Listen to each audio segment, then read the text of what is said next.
Okay, there are a lot of things I would like to tell you that are good about the country of Cameroon. And if you want to hear any of those, please see me later because this story is going in a different direction. The government sent me there to train their border control people, customs for the most part. And the first thing I had to learn was where the heck is Cameroon? We'll go to the map here. There you go.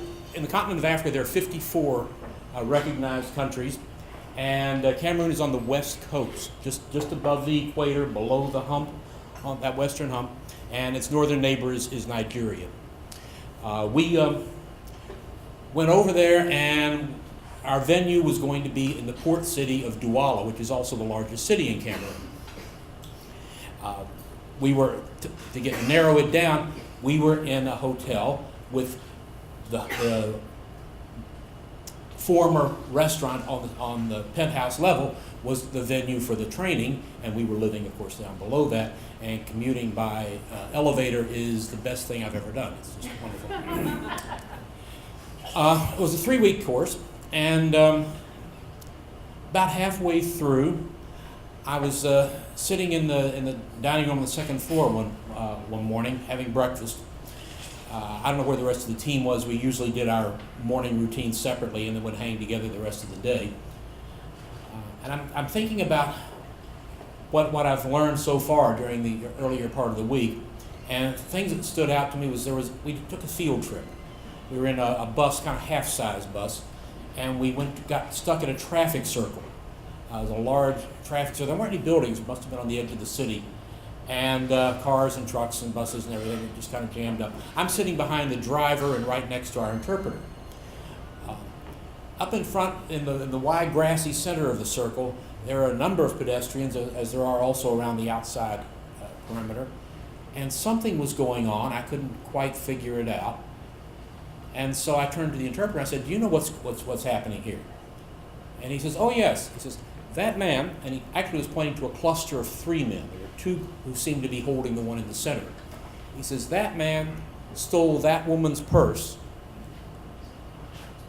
And I said, "Okay," and they're walking him that way. I see 2 policemen over here kind of going the other direction. And I said, "Are they going to turn him over to the police?" And he says, "Oh no."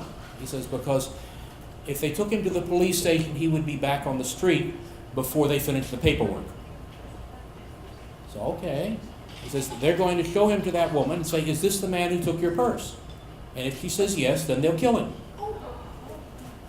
And I thought, oh, okay. I'm a guest in their country, and I didn't really want to stand up for a purse snatcher, especially when the police are inefficient, but it was a little shocking. On another occasion, we went down to the docks because we were going to, in the class, we were going to search a cargo ship. And as we're coming down the slope from the highway down to the dock area, we see a man running toward us. Hard as he can run with a bundle in his arms. Behind him are 7 or 8 people with long sticks or pipes, and they're chasing him like mad, and they're catching up to him. Of course, it meant nothing to our driver, who just continued on down to the ship. And I'm thinking this is going to be another example of street justice. Now, those things seemed a little shocking to my sensibilities on how you deal with things. And then there was another trip we took outside the city, and the highway cut right through a small village. And the houses are set back. The houses seemed to consist of 1 room each, and the 1 room had 3 walls, so that the open side was to the highway. And you could see inside the houses, the bed, the tables, the chairs, the cabinets, and everything was exactly in place. Everything was precise and pristine. All the clothing and everything neatly folded and stacked up. So everything was just in the right place. And matter of fact, there wasn't any grass in front of these houses, just bare earth. And all of that had been meticulously raked. There weren't any people around. It's the middle of a workday. I saw 1 or 2 folks over here. And it occurred to me while I'm sitting there waiting for my breakfast that if you're going to live as open as that, you have to have absolute trust in your neighbors. which means you have to have a really serious deterrent for those who violate that trust. And I was thinking of these things when a young man walked into the restaurant. Now, I had seen him around on the sidewalk outside the hotel before, and best description is he kind of looked like Leonardo DiCaprio from The Beach. He had that surfer look to him, with the blonde hair, four locks swept to one side, and a slight swagger in the way he held himself. And he's looking around the room. There weren't too many diners there, and he sees me, he comes over and says, "Are you an American?" And I said, "Yes."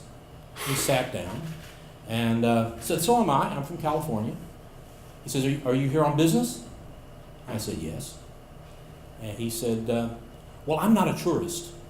He said, "I'm a traveler," as if that had some special meaning. And my inner clergyman wanted to say, "We are all travelers, my son." But I didn't do that. I let him go on. And he said he'd started off in Hong Kong, and then he went to Bangkok, and he'd been to India, and you have to go to Goa. And then he'd come over to Kenya, and then from Kenya come here, and now he's going to go to Nigeria next. And while he's talking, he keeps looking at my plate. He even asked me if the food was good. And it was, of course, because one of the legacies from being a French colony is you have excellent restaurants. And so I can tell he wants me to buy him breakfast. And I'm thinking, I'm vaguely insulted here because he's an American. He could be back home with a phone call. And yet he comes to a place where so many have so little, and he's begging for food. No, he's not going to get breakfast from me. I'm just not going to do that. But he never asked directly, so I didn't have to tell him. But when he saw that his hints weren't paying off, he turns to the waiter and asks for a menu. And of course, this is a price-fixed place where you either have to show your key or buy a ticket, pay for a ticket. And so the waiter asked him, "Do you have a key?" He says, "No, I'm not staying at the hotel." He says, "I'm making an international phone call at the front desk. And since all I have are traveler's checks, I'm going to ask the clerk if I could have breakfast here and pay for it down there at the same time I paid for the phone call." Now, just as an aside, one of my teammates had called home when he arrived at the hotel to let his wife know he got there safely. 30-second phone call, the hotel charged him $300. So I'm thinking, this is not the place a stranger wants to come to for a phone call. And the waiter was also skeptical. He knows he's supposed to be hospitable to the Europeans, which is what they call us.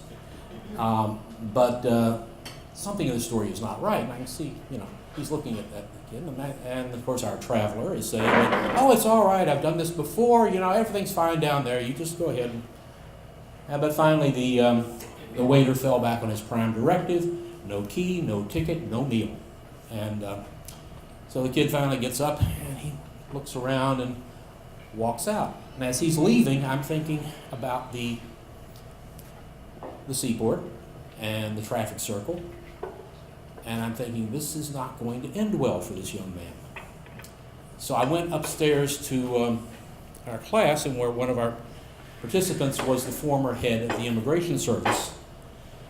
And I asked him if he still had contacts over there. He said he did. And I described the young man to him, and he says, "Oh yes, I've seen him out on the sidewalk around." And I told him what had happened with the waiter. And I said, "I suggest that you get this man out of Cameroon before he embarrasses your country and mine." And the fellow nodded that he understood. He said he'd make a phone call. I don't know what happened next, but I never saw our young man again. I rather hope they put him on a plane back to the U.S., but if they missed him, or if he talked them into letting him continue on to Nigeria, where they have even less sense of humor than they do in Cameroon, well then his fate would be in his own hands. But even though I didn't much care for him, I did not want to see him get killed. I would just wanted him to learn that you can treat the people with respect when you're a guest in their country.